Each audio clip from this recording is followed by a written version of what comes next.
tebakuggyako statement.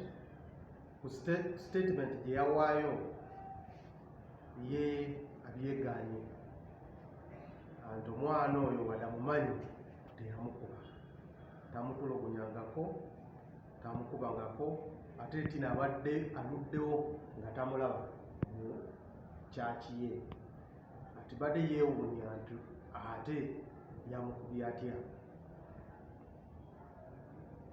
Naye ffe twakoze ogwaffe, obujulizi twamaze okukungaanya, statement ye netugiteeka mu fayiro netugwereza omuwabi wa gavumenti. Omuwabi wa gavumenti leero yagisomye fayiro eyo n'atulagirira Bishop Kibuuka atwalibwe mu kkooti, kati fayiro ye eri sanction.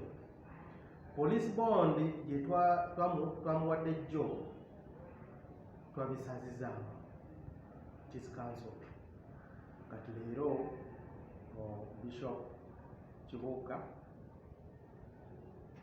ajja kusula mu kkomera enkya tumutwale mu kkooti ssaawa ga 8 oba ku makya.